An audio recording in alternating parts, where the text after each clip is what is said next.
Mengapa saya sangat sungguh untuk melakukan itu? Karena di dalam ajaran tasawuf atau kesufian ada 8 macam yang kita harus dapat lakukan.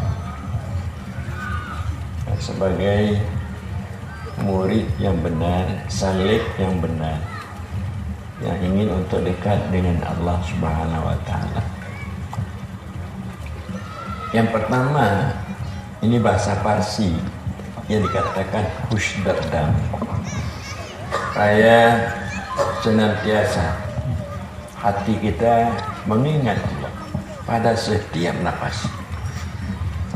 Kalau hati kita tidak mengingat Allah, maka umur kita sia-sia.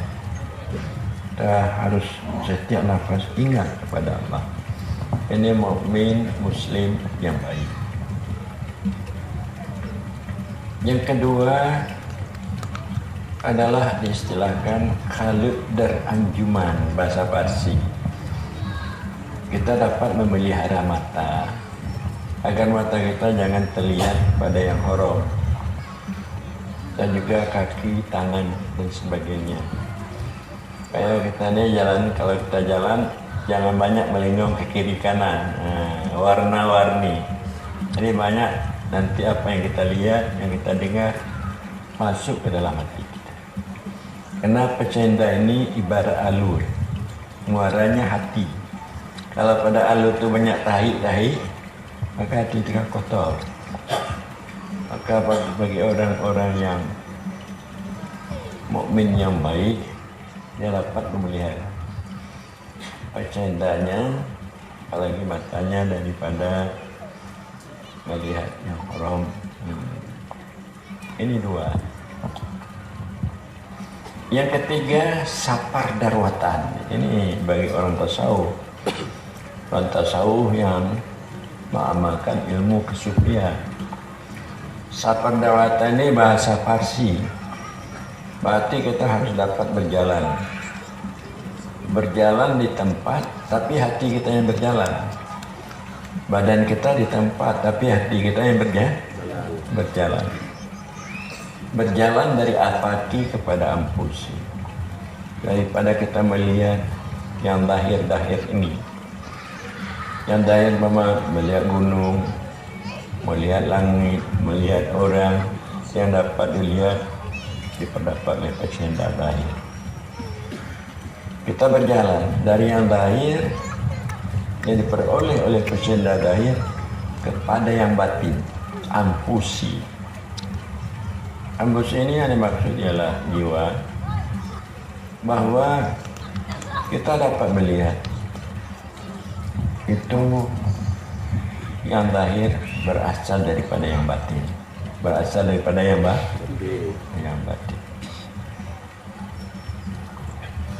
Jadi yang batin artinya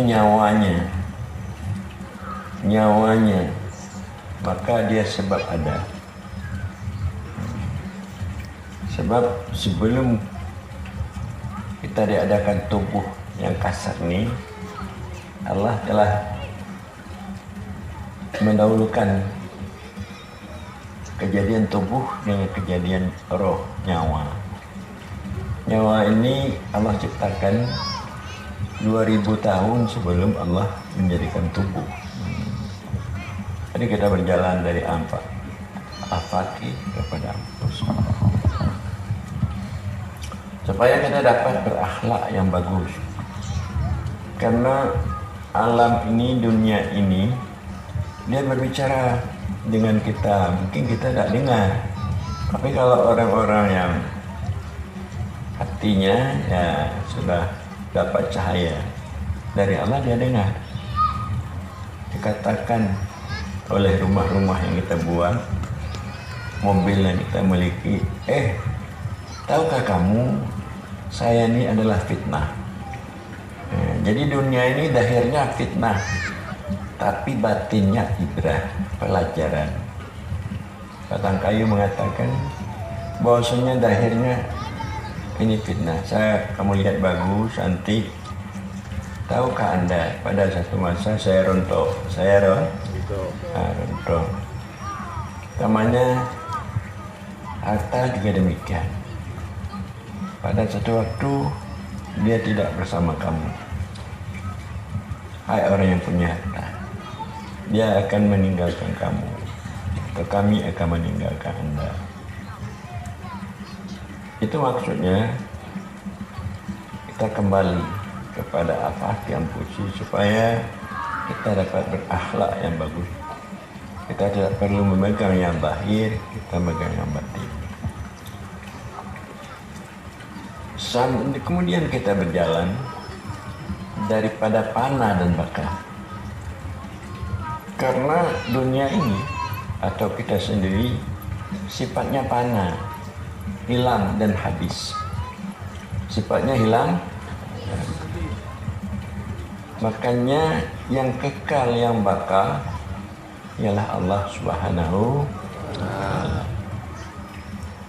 Kullu man 'alaiha fan wa yabqa wajhu rabbika dzil jalali wal ikram. Jadi ada yang melata di bumi ini hancur punah semua. Yang kekal adalah zat Tuhanmu yang punya kemuliaan. Jadi kita tidak boleh lalai dengan yang fana.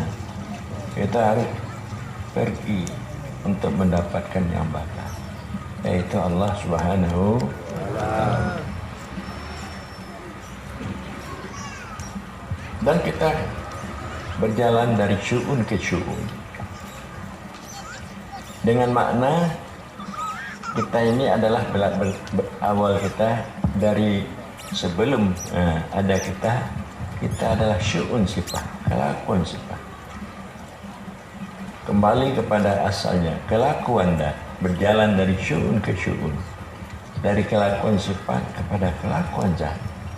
Syu'un zat, kita berjalan dari la ta'in kepada, daripada ta'in kepada la ta'in. Berarti berjalan kita, nyata kita di dalam ilmu Allah, nyata kita di dalam zat Allah. Kemudian sebelumnya kita tidak ada nyata, baik di dalam ilmunya walaupun di dalam zatnya. Kita ini ada maaf, tidak ada sama sekali.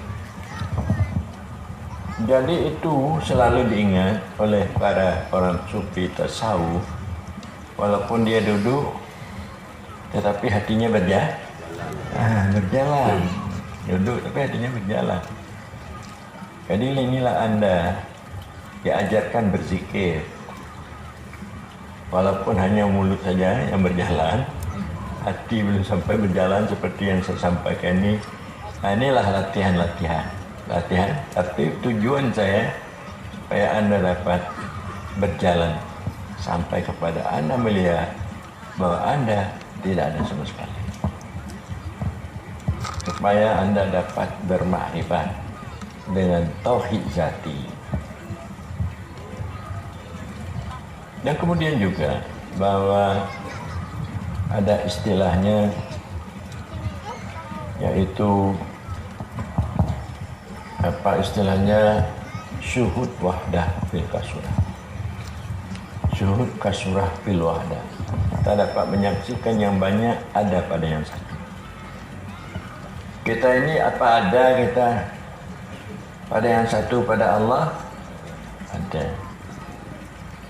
Tapi kita belum tidak bertempat pada Allah, tapi kita ada pada Allah. Dan menyaksikan satu pada yang banyak. Apakah ada Allah pada kita? Ada. Jangan pula dikatakan itu hulul dan ittihad. Karena Allah itu laisa kamitslihi syai'. Tidak berkaifiat. Allah itu tidak banyak. Allah itu satu. Allah itu satu. Tidak dapat kita peroleh dengan akal. Kita peroleh dengan iman dan syuhud keberadaan Allah. Umpamanya Al-Quran mengatakan Allah itu dekat dengan kita. Allah itu dekat. Nah, kalau kita peroleh dengan akal, tentu kita bisa mendapatkannya dengan tangan. Mendapatkannya dengan tahan. Nah, tapi kita memperoleh dengan iman, dengan syuhud, hakul yakin. Itu adanya, kita nak tahu bagaimana cara adanya. Cuma kita tahu ada. Allah itu ada. Dan kemudian kita juga jangan lupa untuk berzikir. Senantiasa waktu dalam sehari-hari dapat kita gunakan untuk berzikir, mengingat Allah. Kalau kita mengingat Allah, Allah mengingat kita. Bahwa Udkuruni adkurkum. Ingat oleh kamu aku ikan ingat kan? Kamu. Dan kemudian juga kita senantiasa bagi orang bertasawuf ini menyebut ilahi anta maksudi waridaka maksudi, supaya membersihkan niat kita.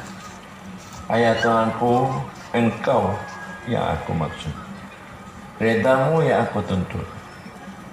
Dengan pengertian untuk apapun pekerjaan yang kita lakukan, sama sekali untuk mencari Allah dan untuk mencari redanya Allah, bukan untuk mencari dunia atau keuntungan diri maksudnya, tidak.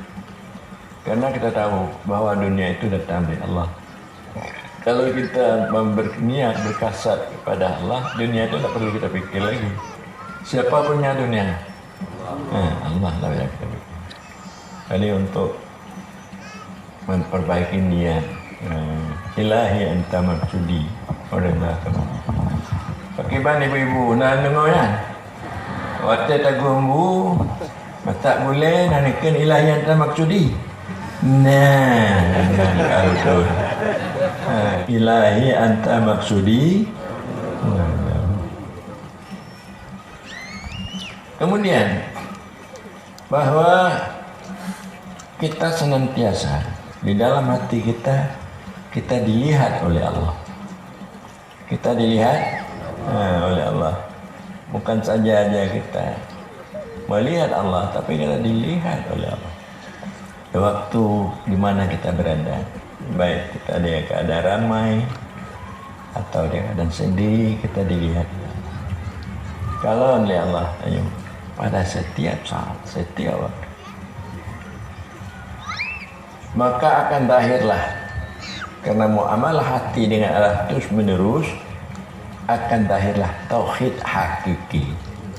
Setelah fana dan bakal, setelah tidak terlihat lagi diri kita dan alam, hanya terlihat kita Allah. Terlihat kita Allah. Di waktu kita tidak ada kita menyaksikan keberadaan Allah. Setelah kita fana, setelah kita tidak ada, maka nantinya Allah mengembalikan kita ada dengan sifatnya, maka kita ada dengan sifat Allah, tidak dengan nafsu kita, maka akan lahirlah tauhid hakiki. Tauhid hakiki dengan pengertian Tuhan yang Maha Esa, Esa pada zatnya, Esa pada sifatnya, Esa pada apa. Bila mana orang-orang yang beriman, yang mukmin, ya, dia Islam, tidak mendapatkan seperti apa yang dikatakan ini, maka dikatakanlah hammah baidas, sia-sia hidupnya. Apa hammah baidas? Sia-sia hidupnya. Walaupun banyak duit, pangkatnya besar, tapi hidupnya sia-sia. Kalau dia tidak dapat mendapatkan tauhid yang lepas daripada kesyirikan dan kenifaqan dalam ajaran kesufian. Jadi inilah akan diangkat.